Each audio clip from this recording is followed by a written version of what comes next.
I am Isa Kamari, 63 years old. I'm an architect by profession, but my passion is in writing.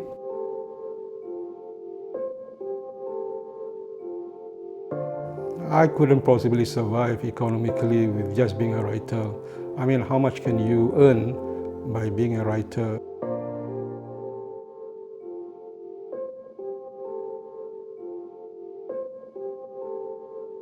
I've been writing for almost 30 over years and practicing architecture since 1990s.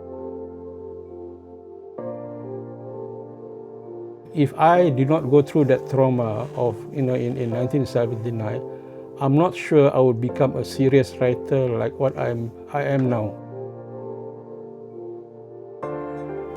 My novels have been translated from Malay into English, Mandarin, Arabic, Urdu, Russian, French, Spanish, and recently also Korean.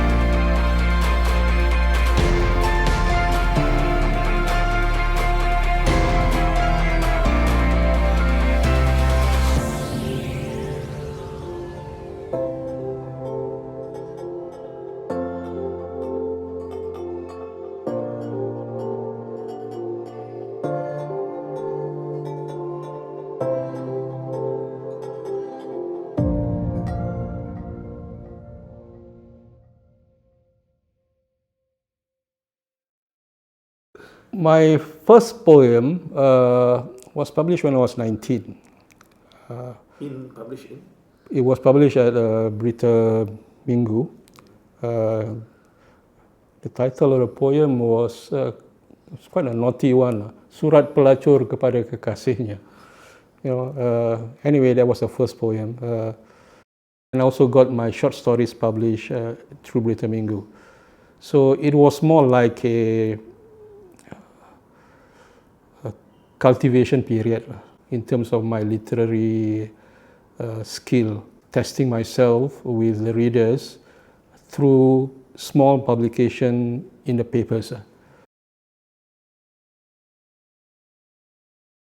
First poem which was published when I was 19 to my first book which was published in 1993, I would call it a cultivation period in that regard. And after 1993,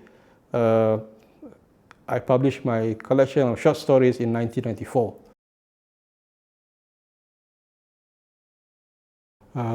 Generally, when you're in the stats board, your work is from 9 to 5, or even extend maybe to 6 or 7. That's about it. That's the reason why actually I move on from the private sector to the statutory board to give me space and time to write.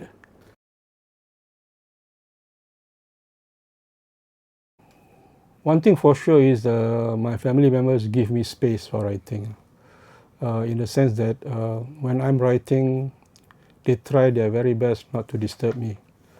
And actually I sort of demand that from them, that I'm given total freedom and space, privacy to write.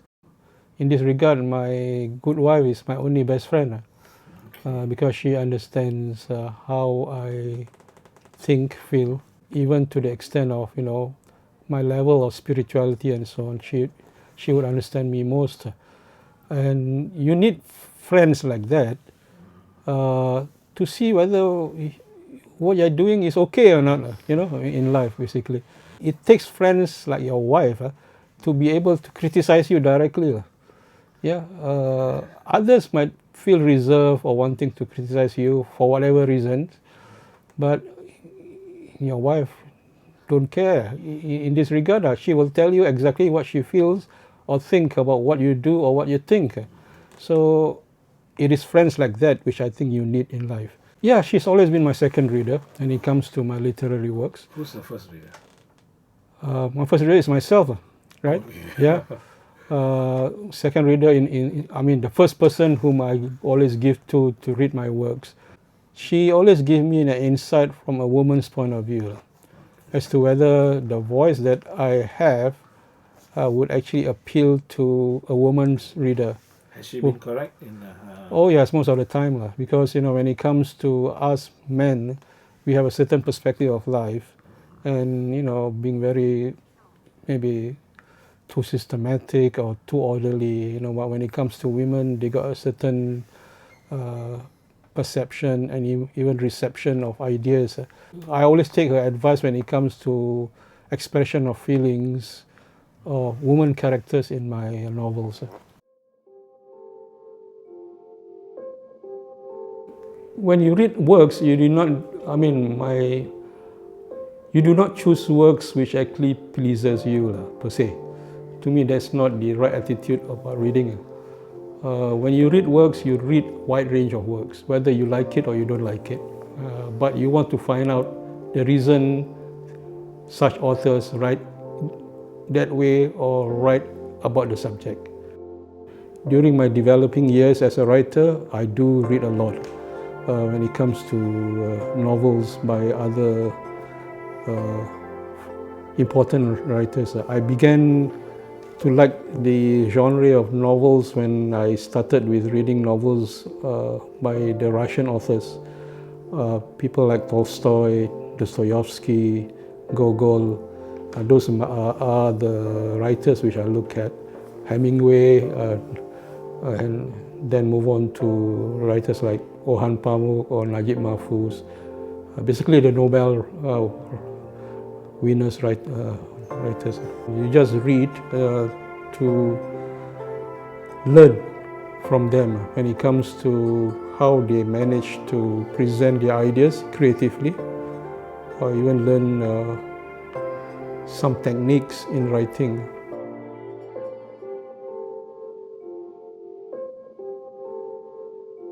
I started with poetry, I went to short stories and went to novel or even explored theatre scripts and also lyrics of songs and so on. Those are just expressions basically of me trying to clear the dissonance that happened to me. Those are my means of finding peace. See, when you write poetry, basically when you write poetry, your ideas are basically conceptual. You will deal with an idea or a notion, and it is very limited in that regard.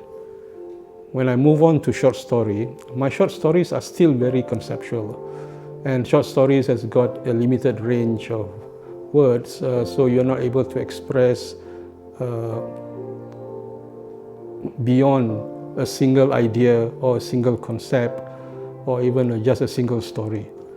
Whereas a novel allows you to expand your ideas, your concept, your philosophy, and be able to actually relate more realistically to life happenings. So it's like an analogy would be like a short story is just a scene, whereas a novel is an entire play or entire film, so to speak. So it gives a wider range of exploration. And my mind at that point in time was eager to expand beyond just focusing on concepts, ideas, or just a short story, so to speak. Almost all of my works would have a spiritual dimension. I'm just interested in projecting an authentic voice, my own voice. If you do not deal with spirituality in your works, then you're actually alienating yourself and your readers. Let me explain. We human beings are actually spiritual in nature. We have our physical side, we have our mental side, we have our emotional side, we have psychological side, and we have also a spiritual side. So if you discard spirituality in your writing, you are discarding an important element of life. And as such, you are alienating yourself from the world and actually estranging your relationship with God. You are discarding a very important part of your being by not looking into spirituality. So for me, any writing, any form of writing which does not have a spiritual dimension is to me insufficient. Yeah, I'm currently doing my PhD at the University of Malay, pursuing a topic which is quite elusive. It is about firasat. Firasat, in common terms, is defined as intuition, spiritual intuition. Currently, I'm doing a thesis on how firasat is being applied in creative writing. My research tells me that actually we Malays in the past has been using firasat in our daily lives. And let me give you an example. In the realm of physiognomy, for example, physiognomy is the art or science of reading somebody's character through looking at their facial expression and their gestures. So firasat is being applied there in the sense that actually just by looking at your face and your bodily movements, I'm able to actually tell what kind of character you are. Another area is in the realm of decision making and leadership. When a qadi or hakim wants to actually decide upon something, he will not only look into the physical evidence of that thing, but actually look into, again, the behavior of the person at hand, what he says, and what he tries to hide, and then make a decision arising out of it. Another area in which firasat is being applied is in the realm of geomancy. Geomancy related to maybe, for example, of building a house. Malays last time, when they want to build a house, they will look into the environment or the place where they want to build a house, whether it's near a hill or a river, whether it's facing the sun, or a kind of Malay feng shui. Another area in which firasat is being used, for example, is in our tradition of pantones and peribahasa. When you create pantun, you actually put yourself not only as a person that deals with your own thoughts, but also you look into the observation of nature and to the character of other people, and you create pantuns or peribahasa arising out of your unity of perception in all these aspects. That also involves firasat. At a spiritual level, firasat is about wanting to look into the possibility of your heart to be able to be in unity with the presence of God. This art or science of firasat is currently not practiced by us Malays. When we decide upon things, we just decide logically or rationally, but we never utilize our heart to perceive things, to decide upon things, and to even guide you in your life. So that is a lost art, a lost science. Through the practice of firasat, you are able to actually produce a better work in terms of it being unified, of it being balanced, of it being in harmony, of it being clear and also holistic. I was trying to be authentic in my voice all the while. Because when it comes to firasat, it has got to be in the realm of the heart, not just of the mind. And when you reel with the realm of the heart, you got to be sincere. And in writing, you got to be true to yourself. So if you don't begin with that, you will not be able to receive firasat. Currently, I'm working on a novel which is based on my thesis.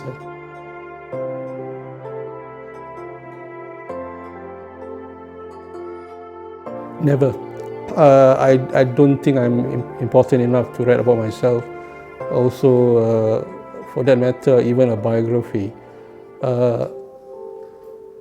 I think at this point in time, my work suffice as my record of my life in this regard.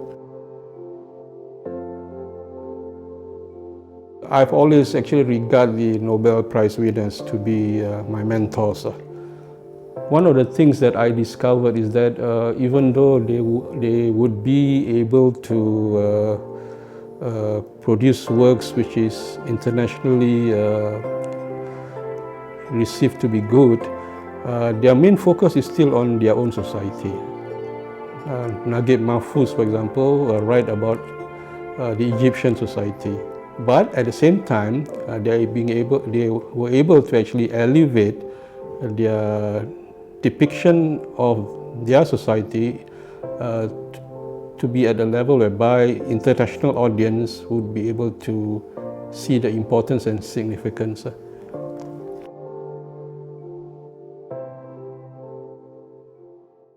My novels generally got translated through several means.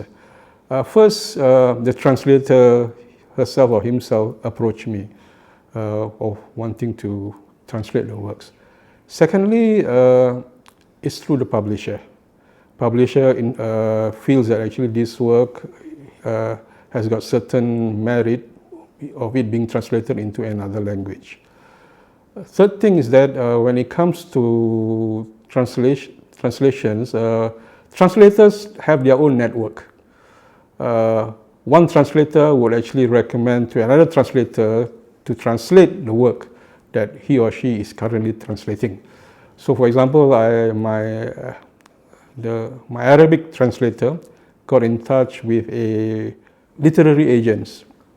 For example, when I went to the Edinburgh International Festival, book festival, a literary agent noticed my novel, The Tower. She read it and then she approached me that she wanted to translate it and then publish it in Turkish. So those are the ways that actually it got translated.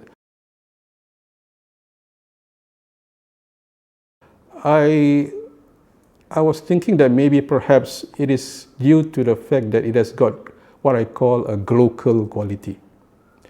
Glocal meaning global and local. So people abroad actually are interested to know about our community. I'm talking about Malay community. And because of that, they would like to look at works which has got some description or exploration into the societal life of that community. But at the same time, it is something which they want to find to be relevant to their own society. And that is where the global quality comes in, that it is not only applicable to one particular community, but can be of significance and relevance to other communities in other parts of the world. So for example, in my novel called Rawa, it deals with the Orang Seletar, indigenous people of Singapore. And it deals with the issues of displacement of indigenous people. So that book is seen to be of interest to readers somewhere which has got the same issues at hand. How certain communities in their part of the world are being displaced. And it has got some relevance to it. Another case would be, I think, when I delve on the issues of terrorism. It is seen to be something which they will be interested to know abroad, although the context is local, which is Singapore. That's what I mean by the local quality. I mean, I'm not interested in being a writer which is like being able to sell millions of copies of of his or her work. I'm more interested in my works being able to be a contribution to the intellectual and academic discourse abroad. And in this regard, the range or the extent of my influence is only at this point in time regional, not worldwide in that regard. That would be one of the way to measure your success as a writer.